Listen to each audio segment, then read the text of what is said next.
Hello everyone, welcome back to our channel. We are doing here practice set 2.6, question number 4. Vivek is older than Kishore by 5 years. The sum of the reciprocal of their age is 1/6. Find their present age. तो यहाँ पर हमें क्या पूछा गया है, विवेक और किशोर की प्रेजेंट एज पूछी गई है। तो यहाँ पर बेटा हमें बोला गया है कि विवेक क्या है, ओल्डर मीन्स बड़ा होता है। तो विवेक बड़ा है किशोर से कितना ईयर्स, 5 ईयर्स मीन्स विवेक किशोर से 5 ईयर्स का बड़ा है। तो अगर जो हम किशोर की एज को एक्स लेट कर लेते हैं, तो यहाँ पर हमने क्या किया, किशोर की एज को हमने एक्स लेट कर लिया, तो विवेक की एज क्या हो जाएगी, क्योंकि विवेक को किशोर से 5 ईयर्स बड़ा है, तो हम क्या करेंगे, x+5 कर देंगे। तो यहाँ पर विवेक की एज क्या हो जाएगी, x+5 हो जाएगी। तो अगेन और आगे हमने क्या बोला है, the sum of the reciprocal of their age is 1/6। तो रेसिप्रोकल का मतलब क्या होता है बेटा, उल्टा। जैसे यहाँ पर x दिया हुआ है, जैसे यहाँ पे x दिया हुआ है, तो डिनोमिनेटर में कुछ नहीं है तो हम 1 कंसीडर करते हैं, तो इसका रेसिप्रोकल करेंगे तो हमें क्या वैल्यू मिल जाएगी, 1/x मिल जाएगा। तो किशोर की एज को अगर जो हम रेसिप्रोकल करते हैं तो हमें क्या मिल जाएगी, 1/x। और यहाँ पर विवेक की एज को रेसिप्रोकल करते हैं तो x+5 डिनोमिनेटर में कुछ नहीं है तो हम 1 लिख सकते हैं, तो इसका रेसिप्रोकल करेंगे तो हमें क्या मिल जाएगा, 1/x+5। तो हमें क्या बोला गया है, the sum of the reciprocal of the age is 1/6 है। तो सम बोला तो बेटा हम इन दोनों को ऐड करेंगे और उनका रेसिप्रोकल मीन्स ऐड करने के बाद हमें क्या वैल्यू मिलती है, रेसिप्रोकल करने के बाद 1/6 मिलती है। तो ये हमारा अभी इक्वेशन बन गया। अब हम इसको ऊपर सिंप्लीफाई कर सकते हैं। तो चलिए हम स्टेप बाय स्टेप इसको डिटेल्स में लिखेंगे और समझेंगे। तो यहाँ पर हमने लिखा सोल्यूशन और हमने कैलकुलेट कर लिया, the let the present age of the Kishore be x year. तो हमने किशोर की एज को x लेट कर लिया, तो अभी विवेक की एज क्या हो जाएगी, x+5 हो जाएगी। तो यहाँ the present age of Vivek is x+5 years. तो अकॉर्डिंग टू द कंडीशन, यहाँ पर हमें according to the given condition यहाँ पर हम क्या करेंगे, इनका the sum of the reciprocal of their age बोला गया, तो हम इनके एज को रेसिप्रोकल करके ऐड करेंगे जिसका वैल्यू 1/6 है। तो यहाँ पर हम लिखेंगे 1/x plus 1/x+5 which is equal to 1/6। अब हम क्या करेंगे, इनको क्रॉस मल्टीप्लाई करेंगे, तो यहाँ पर हम क्या वैल्यू मिल जाएगी, यहाँ पर 1 का मल्टीप्लाई x+5 से किया तो हमें x+5 मिल गया, और 1 का मल्टीप्लाई 1 से किया तो सेम ही वैल्यू मिलती है, तो मिल जाएगी हमें x+5 प्लस x। और यहाँ पर हम इनको मल्टीप्लाई करेंगे तो x और ब्रैकेट में x+5 which is equal to 1/5। तो यहाँ पर हम ऐड करने पर हमें क्या मिल जाएगा, 2x+5 मिल जाएगा।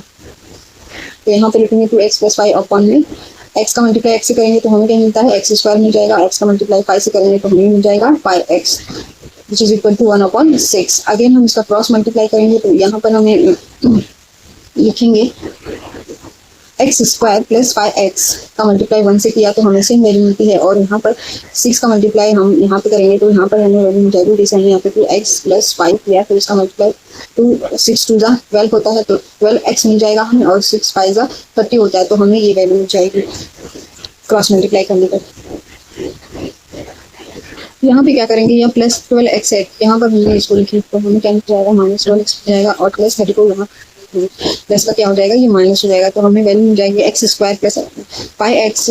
12x को हमने यहाँ पे लिखा तो इसका माइनस हो गया, -12x मिल जाएगा, और ये प्लस का क्या हो गया, यहाँ पर माइनस हो गया, तो -30। तो यहाँ पर अब हम जो लाइक टर्म है उसको क्या करेंगे, हम सॉल्व करेंगे, तो यहाँ पर हमें 5x माइनस 12x करेंगे तो हमें वैल्यू मिल जाएगी यहाँ पर 7x।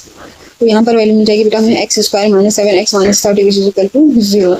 तो अगर अब हम ये हमारा क्वाड्रेटिक इक्वेशन के फॉर्म में आ गया, तो अब हम इसको फर्दर सॉल्व कर सकते हैं। आप कोई मेथड से सॉल्व कर सकते हैं, हम यहाँ पर इसे फैक्टराइजेशन मेथड से सॉल्व कर रहे हैं। तो हम यहाँ पर थर्ड टर्म देखेंगे जो कि हमारा -30 है। हमें ऐसे 2 फैक्टर लेने हैं जिनको मल्टीप्लाई करने पर हमें -30 मिले और प्लस या माइनस करने पर -7 मिलना चाहिए। तो हम ऐसे 2 फैक्टर कौन से ले सकते हैं, एक तो हम -10 लिख सकते हैं और दूसरा +3 लेंगे। तो यहाँ पर हम इन दोनों को मल्टीप्लाई करते हैं तो हमें क्या मिलता है, -30 वैल्यू मिलती है, और इनको हम माइनस करेंगे ऊपर तो हमें क्या मिल जाएगा, -7 मिल जाएगा, क्योंकि ग्रेटर नंबर की साइन माइनस है। तो यहाँ पर हमारा कंडीशन सेटिस्फाई हो जाएगा। तो चलिए वहीं स्टार्ट करते हैं। तो यहाँ पर लिखेंगे x² plus 10x plus 30 x minus 30। तो यहाँ पर माइनस की साइन रहेगी बेटा, प्लस में है, यहाँ पे करेक्शन है। यहाँ पर क्या है, x² minus 10x plus 30 x minus 30 which is equal to 0। तो अब हम क्या करेंगे, फर्स्ट 2 टर्म का कंपेयर करेंगे और लास्ट 2 टर्म का कंपेयर करेंगे और हम कॉमन देखेंगे। तो यहाँ पर फर्स्ट 2 टर्म का कंपेयर करने पर हमें क्या कॉमन मिलता है, हमें x कॉमन मिलता है। तो हम क्या करेंगे, x को ब्रैकेट के बाहर लिखेंगे और x में लिखेंगे ब्रैकेट में लिखेंगे x। तो हमें इनका मल्टीप्लाई करने पर x² मिल जाएगा और यहाँ पर -10x है तो यहाँ पर हम 10 लिखेंगे और 10 को मल्टीप्लाई x से करेंगे तो हमें क्या मिल जाएगा, -10x मिल जाएगा। यहाँ पर प्लस की साइन है तो प्लस की साइन पुट करेंगे बेटा, और 3x है तो हम ब्रैकेट में x लिखेंगे, तो उनका मल्टीप्लाई किया तो हमें ये 3x मिल जाएगा, सेम वैल्यू मिल जाएगी। और फिर यहाँ पर 3 का मल्टीप्लाई -10 से करेंगे तो हमें वैल्यू मिल जाएगी -30, तो जो कि 0 के बराबर है। अब हम क्या करेंगे, अब हम अगेन इनको में कॉमन देखेंगे, तो यहाँ पे x -10 और x -10 ये दोनों कॉमन है, तो हम यहाँ पर 1 टाइम लिखेंगे x -10, और जो बचा हुआ वैल्यू है हमारा x + 3 वो लिखेंगे दूसरे ब्रैकेट में। तो यहाँ पर लिखा हमने x -10 and x + 3 which is equal to 0। अब हम क्या करेंगे, हम इन दोनों को 0 पे इक्वल करेंगे, तो लिखेंगे यहाँ पर x -10 which is equal to 0 और x + 3 which is equal to 0। तो यहाँ पर लिखा हमने x -10 which is equal to 0 और x + 3 which is equal to 0। अब हम क्या करेंगे, हम x को आइसोलेट करेंगे, ये +10 है तो यहाँ पर जाएगा तो क्या हो जाएगा, ये सॉरी ये -10 है तो यहाँ पर जाएगा तो क्या हो जाएगा, ये +10 हो जाएगा। और यहाँ पर हम x को आइसोलेट करेंगे, ये +3 है तो यहाँ पे लिखेंगे तो हमारा क्या बन जाएगा, ये प्लस का -3 बन जाएगा। तो यहाँ पे लिखेंगे x इज इक्वल टू 10 और x इज इक्वल टू -3। तो यहाँ पर बेटा x इज इक्वल टू -3 है तो एज कभी भी निगेटिव में नहीं होता है बेटा, तो इसे हम इसमें नहीं कंसिडर करेंगे। तो यहाँ पे लिखेंगे कि the x is not equal than -3 as the age is not be negative।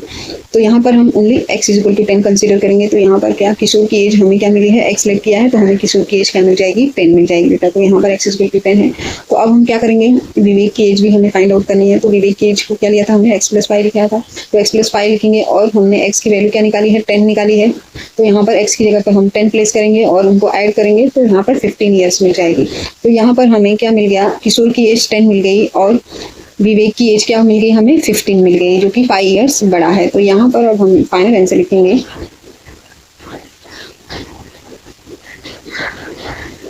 The present age of the Kishore is 10 year and the present age of Vivek is 15 year. I hope student आप सबको समझ में आया होगा।